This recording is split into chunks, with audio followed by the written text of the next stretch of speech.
line. The big squirts look fine. You know the jockey. Hello, racing fans, and welcome to another edition of Handicappers Corner, brought to you by the Derby Bar and Grill. I'm Mike Heads, along with Drew Forster. We're going to go through the 8 races on the Saturday, September 21st. Races. 22nd, one day off, sorry. September 22nd races at Hastings. We have 8 on top. Should be a good day. Weather's supposed to be great again. It's just been a fantastic September.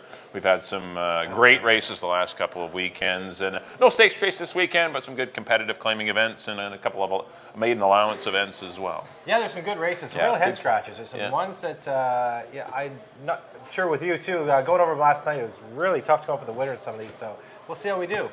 Let's go to the first race. Non-worse at 4,000 fillies and mares, or mile and 16th. I'm going to go to the outside of the 9-horse, Silver Street. I think this is your one to beat. Definitely, I thought, a pretty good effort last time. Unlucky to lose to Exotic Light.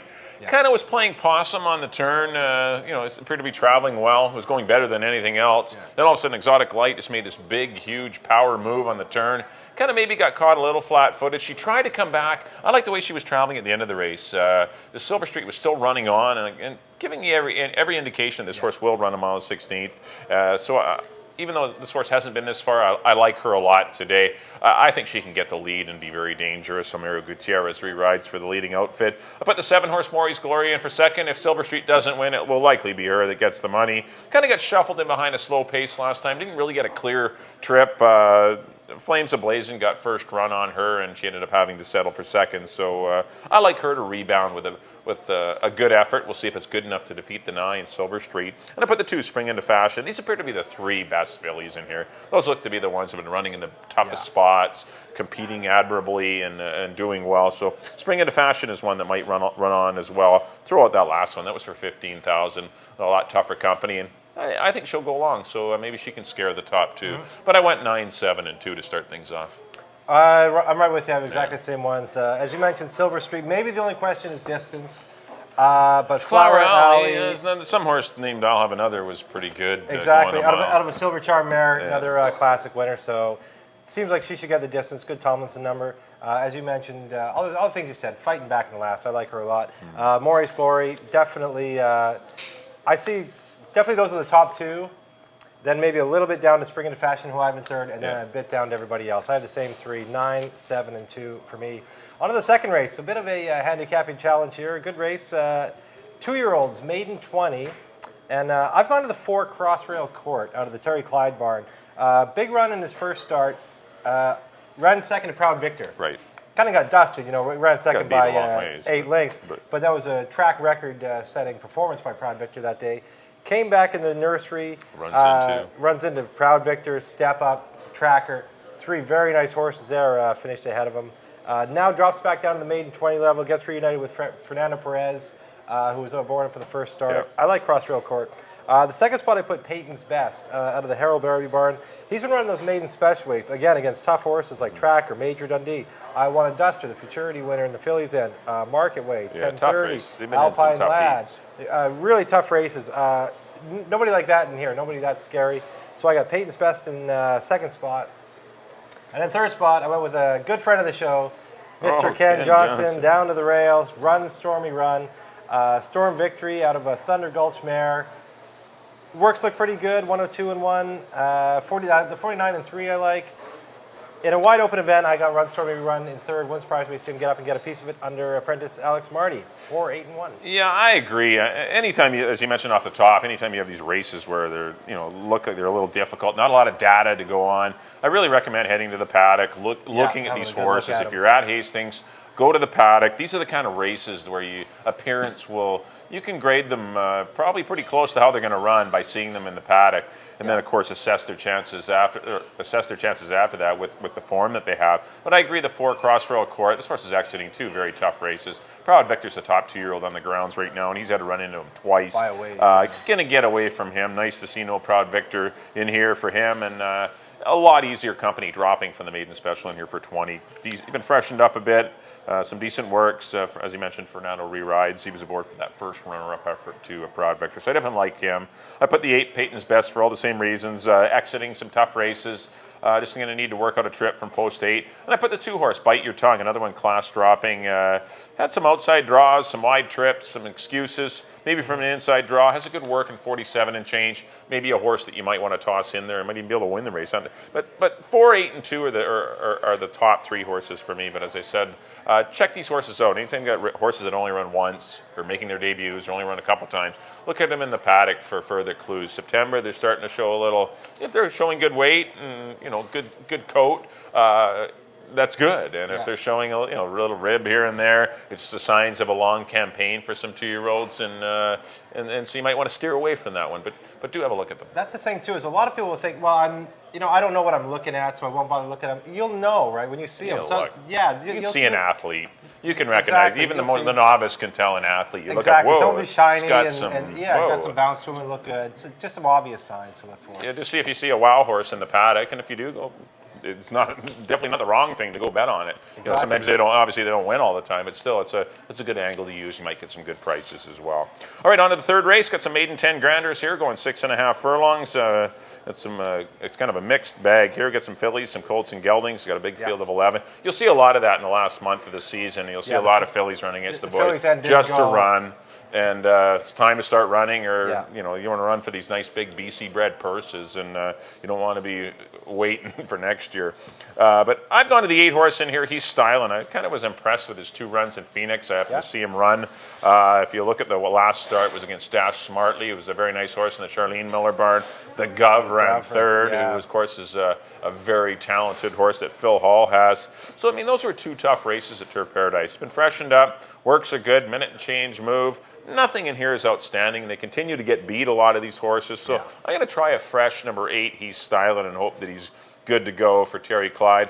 But the 1 Reckoning, he's kind of always a board hitter. He always kind of lights up the board in the 2nd, 3rd, or 4th spot because he is an off-the-pace horse. He does need to get some pace help. But I've got him in for 2nd, and I put the 11-horse Jackman Road, who doesn't need pace help. He's speed, but he is stepping up slightly in class. But this isn't a tough maiden 10. No. He can make the hike from maiden 5 on his numbers and be very competitive in here. So don't leave the 11 with Pedro Alvarado in the irons out, Jackman Road. I went 8, 1, and 11. I'm going to try a bit of a fresh horse and a new horse in He's Styling. I did look at He's Styling. What worried me is hasn't run since February. The layoff. That's another one. Look at him in the paddock. Yeah, exactly. If he looks as a good appearance, he might be the horse. If he's bouncing, he might be the horse.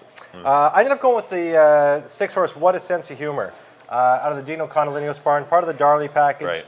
Ran for maiden 20, his first start here. His first start, so I'm willing to forgive him a little bit. And he ran into a kind of a salty maiden 20 with Game 7 and Monaghy. Double minor, Ken Walstor's ran a big race that day too. So kind of working the quirks out. That was for 20, drops down to 10. He's royally bred, as all these horses are. Distorted humor of an 8-speed Indy mare. I'll give him a 2nd shot. I have him on top. The 2nd spot, as you mentioned, Reckoning, a horse that always seems to fit into these races, always seems to jump up and get a piece of it. I have him in for 2nd. Marlo Dunn rides for Harold Barabee. And in the 3rd spot, I put one of the fillies, as you mentioned, like the maiden 10 fillies race didn't go. Some of them slid over into this race. So they're kind of facing an uphill battle. But I like the way Revster was running earlier on in the year. She's had a bit of a layoff. Comes back for the cheapest price of her life, even though it is against the boys. Mero Gutierrez rides for Jon Snow. I put her in the 3rd spot. 6, 1, and 10. For me, on to the 4th race. Fillies and Mares claiming 3,000. Non-winners of 3 lifetime. And I have gone to the 6-horse Flame a Few out of the Nancy Betts barn. This horse was previously trained by Orla McConnell. Switches over to Nancy Betts' barn. Was running those 17.5 non-2, non-3s against Clarice B, Marcado, Tiger Sleeve, Lemon Loaf, Danny's Chant. That's some tough races. Those are tough races. Cry, even. And Heidi Maria. This horse has been asked to do a lot. She has, Heidi Maria, exactly. The further back you go in the form, the tougher it gets. But now drops down to 3 non-3. Gets Antonio Reyes taking over for bug girl Marnie Williams. Antonio Reyes has been on fire the last month. So all signs point to Flame a Few for me. I have Flame a Few on top. In the 2nd spot, I went to number 3, Perfect Light, out of the Barb Heads barn. This is a horse that won first asking earlier on in the meet for maiden 5. Then they got a little ambitious, ran her for 25,000 off that impressive maiden 5 win. Ran into Bold Pretense, Thimble, and Commander, some tough fillies.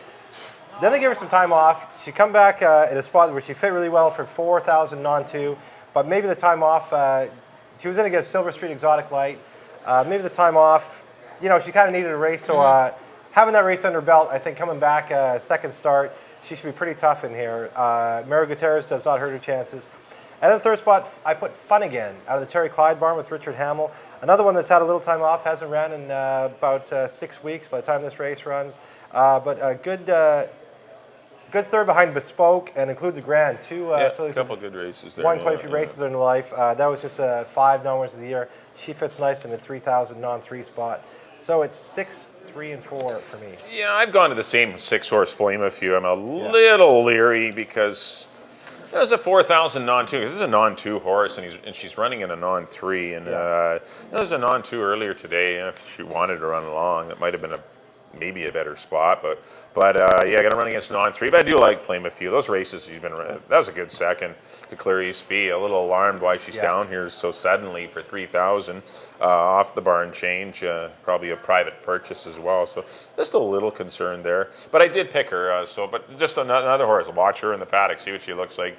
Not happy with her parents. Maybe try and beat her. I put the 2-horse Exotic Light in for second. A nice win at the non-2-4 level. Takes the natural progression. Obviously non-3-3, not for more money, but it's the next easiest step for Exotic Light. She made a good run, taking advantage of a kind of a tiring track that day. Horses near the pace didn't do all that well. The fractions weren't quick, but still it was taking its toll. The track was a little deeper that couple of weeks there. And I put the 3-horse Perfect Light in for third. I think she'll improve. She'll make up, I don't know if she can make up 8 lengths difference between her and the 2-horse Exotic Light, but it'll be close. Second run off the layup. But I do like Flame a few. She's the most talented horse. I went 6, 2, and 3. Hopefully she runs to how she did last time. If she does, she wins. On to the 5th race, non-3, 7,500. Colts and Geldings here going a mile and a 16th. The 8-horse Little Brown guy just finished winning the same condition last time. I'm going to follow him back. I like the way he ran. He sat covered up in behind the speed, produced a move, and went on to a nice win. Track wasn't overly quick that night, so the 1:47.1 was actually a pretty good time. I put the 3-horse Mazel Print on the class drop. This is a 3-year-old tackling older, but still, this horse has been chasing some pretty fast fractions in his races going along and still hanging around at the end. I'm kind of impressed with that. So I don't mind Mazel Print at all. And I put the 1-horse Minstrel's Time in for third. Nice win after setting slow fractions. Been some jockey jumping around in here. Hamill won on him last time, and now he's on the 3 Mazel Print. Reyes is gone off the 3 Mazel Print and on the 5 Silver City Sam. But you can't put a lot into the Mel Snow, his brother Wayne, is the agent for Reyes, so sometimes that comes into play more than talent with horses. So and I don't think it's hurting any of those horses getting Hamill or Mario or Reyes. They're all common riders. So, but just a lot of jockey. There's a lot of switching going on in this race, and it just does not throw you off. But I went 8, 3, and 1. I like the Little Brown. I'm going to make it simple. Little Brown guy's the horse to beat. I like him a lot. I left the 11 Pat Squirrel out. Not crazy about the post, but he's just kind of a one-paced horse. I know he's been running against better, but still, I don't want to back him at too short a price. I went 8, 3, 1. I will back him at a short price. Okay, carry on. I did go with Pat Squirrel. He's all yours. This is a horse that fits the condition perfectly. He's been running in a lot tougher races. He loves to go long. There haven't been a lot of. Ideally, he would fit. I know that Van Overshout was wanting to run him in the 17.5 non-3 long category. Those haven't been going, so he's been running into Funny Face, Bear Rock and Roll, Brevard County. Very tough horses. Now he slides down to the 7,500. As you say, the time of year to win races. I think he fits nicely in here. He wants to go long. The 11 hole is not ideal, but he's a closer anyway. He's a closer. You don't want to give up position. Alex Marty's been heating up lately. The Bug Boy, good kid. He's riding well, so I'll give him a chance to put him in the right spot and win this. As you mentioned, the second spot, I put Little Brown Guy. Horse that just won the same condition, comes right back in the same race. No reason why he can't win. He did it pretty convincingly last time, actually, too. Made a nice move around the turn and opened up as the race went on, win by a few. And the third spot, I put the 7-horse Vying for Glory. Horse ran second to Little Brown Guy.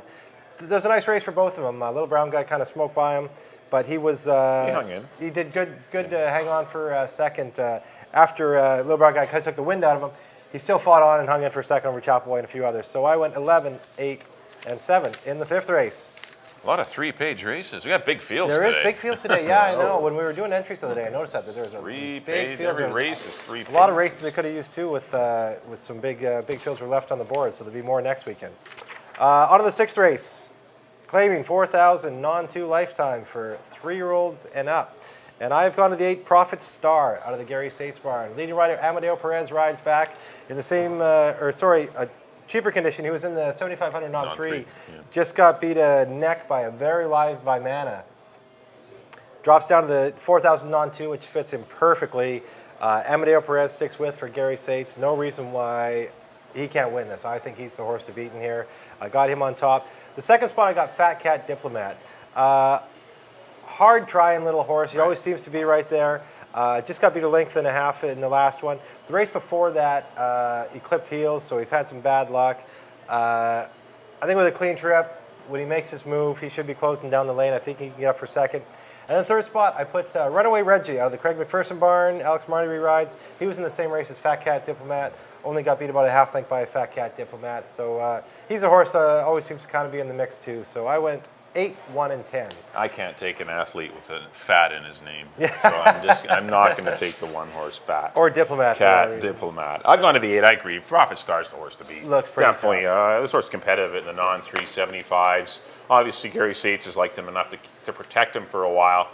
To get a win for 7,500. Didn't want to run him in the non-2-4 for the longest time, but now it's the end of the year.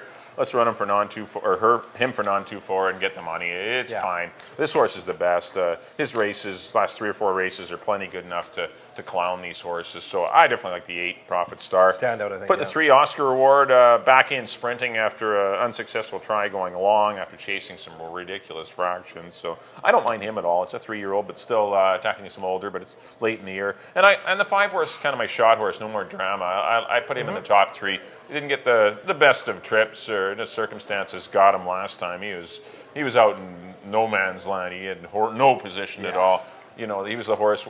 Exactly when you watch a race, I don't want to be there. That's where he was. Yeah. And he was out wide. And anyway, better trip for No More Drama. I went 8, 3, and 5, but I do agree that Prophet Star could be your single on the card in the late Vic 4. Yeah. On to the 7th race. Got a non-race a 2 here allowance event for 2-year-olds going 6.5 furlongs. I've gone to the outside of the 8 Tracker. Pretty good win last time. Did it quite comfortably. 2 back, ran 3rd behind Proud Victor and Step Up. 2 very nice horses. They ran 1, 2 in the Jack Diamond Futurity. So he's been keeping good company. Even 3 back Tracker ran into a filly called 1030 who came back to win the Bird of Pay Stakes in Northlands Park. So he's got some excellent company lines, Tracker, and he's running against 3 fillies in here and 4 geldings that aren't in the best of form. So it's not the toughest of non-2, so I think Tracker will be very dangerous. I'm going to give the 5 Stormer for Rebecca one more shot. I'm not too sure what's going on with this horse, whether she needs to just be turned out or whether she's had legitimate excuses. She pulled up in the sales stake. Futurity, she caused a lot of her own problems and ran a disappointing 6th. Hamill sticks with her, though, and that's an encouraging sign. But she can run. She worked in 59, or he can run. Worked in 59. This horse is nice, but it's just that first race it ran, he's so far away from that race right now. I'm not too sure what to do with him. I did put him in for 2nd. And I put the 1 horse, the filly Courtroom Kiss, a pretty impressive daughter of Lawyer Ron, who won in her debut, had lots in reserve when she won, so I'm going to put her in for 3rd. But I went 8, 5, and 1. I agree with Tracker, absolutely. He's just been getting better each one of his races. That was a huge second in that second start of his life. He ran a huge second to 1030, as you mentioned. Then came back. Was still maybe not in up to facing a Proud Victor and Step Up. After his win, I'd put him against those horses. I would have liked to see him run the Futurity. He wasn't eligible, but I think he would have been a handful in there. In this simple non-2 allowance type race, I think he's going to be more than these other horses can handle. Live Tracker on top. Second spot, I put Courtroom Kiss. Philly, you just mentioned. Really impressive in her debut. I could see her. I don't know if anybody really wants to go with her. She could have the lead to herself. Tracker gets to set just behind her. I think he'll pass her down the lane, but I think she could probably hold off the rest of this field. And a bit of a wild card in the 3rd spot. I put the 4 horse Scamming out of the Pete Gregory barn. Pete Gregory's having a good year. He's got some nice horses, like obviously High End Man was a big part of the 3-year-old division this year. Talus Ridge. He's sending over good product these days. Scamming, although he broke his maiden for maiden 10, these 2-year-olds, it's weird sometimes to find out exactly where they fit. And he made no mistake that day. Looked really good at first asking. So I'll give him a shot to maybe take a step forward off that and be able to face a little tougher horses. I have him in 3rd. 8, 1, and 3 for me. And on to the 8th. Maiden, fillies and mares. BC bred. Maiden, Fillies and Mares, Maiden 3,000. This is a race I had some trouble with. Just went over and over and over again. I came out with Lookout County out of the Terry Clyde barn. Yeah, Richard Hamill. Hamill's been on fire since he returned back from a knee operation. What I like about her is she was right there when she was in against BC Breds. That was 3 starts ago. Now then she was running against Open. Now she ends up back against BC Breds. So maybe that gives her a little bit of an edge. The second spot I put Buffalo Babe. Buffalo Babe has been another one that was running really good. Third, second. Last time kind of broke a step slow. Got hung out wide. You can be, somebody I know used to say, you can be wide or you can be last. Don't be both. Don't be both. This horse was both. She was both.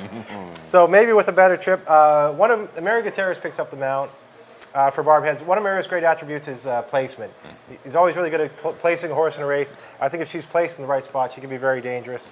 And the third spot, I put the lightly raced Stolen Canmore Thoroughbreds horse for Tracy, very competent Tracy McCarthy. Her numbers are always fantastic. Maiden 5 first out, 6x9. Took a big step forward in the second out for Maiden 3. She takes another step forward. She could absolutely win it. 1-5-4, but you can definitely interchange those numbers. I think those are the 3 that stand out in here. Yeah, I've gone to the 4-horse Stolen. This horse was scratched a couple weeks back in the gate, but it wasn't her fault. Someone else had flipped and kind of got thrashing and kind of, maybe obviously something happened right in the next stall. So obviously something happened to her, but nothing major. She's then they were trying to come back to work in 101 and 3. So nothing wrong. I just like Stolen. I think she's progressing nicely, and I'm going to take her to win it. I put the 5 Buffalo Babe. The trip couldn't have been any worse. Tough go. Broke bad about 5 lengths. Was then rushed up 4 wide on the first turn. Spent the whole trip in the 4 and 5 path. And I only got beat 5 lengths or 5 3/4 lengths for it all. For considering everything went wrong, that's not bad. So I'm going to put her in the second spot, and I put the 9-horse Mazel Secret. Not too sure what to do with her. She got claimed for 10, drops for 3, gets Gabriel Asensio. Wild card. Well, those are running seconds for Maiden 10, and I'm a little concerned. But I went 4, 5, and 9 to close out the Saturday, September 22nd program at Hastings. Well, thanks everyone for tuning in. Let's get to those picks. We'll do a quick recap of both Drew and my selections on the Saturday program. Here we go. In the first race, I went to the 9, Silver Street. I went 9, 7, and 2. In the second race, I went to the 4, Cross Royal Court. I went 4, 8, and 2. In the third race, I went to the 8, He's Styling, 8, 1, 11. Fourth race, number 6, Flame a Few. I went 6, 2, and 3. In the fifth race, went to the 8, Little Brown Guy, hoping he can repeat, 8, 3, and 1.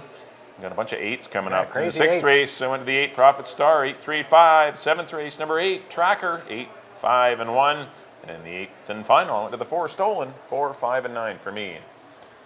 And on to my picks. There we go. I agree with Mike on the Daily Double. The first race, number 9, Silver Street over the 7, Maury's Glory in the 2. In the second, number 4, Crossrail Court over the 8 and the 1. In the third, I went to the well-bred What a Sense of Humor, the 6 over the 1 and 10. In the fourth, I'm back with Mike on the 6, Flame a Few over the 3 and the 4. In the fifth, I go to the far outside, the 11, Patsquero over the 8 and 7. In the sixth, I went to the favorite, Prophet Star over the 1 and the 10. In the seventh, I believe I went to the favorite again, number 8, Tracker. I like Tracker a lot today, the 8 over the 1 and the 4.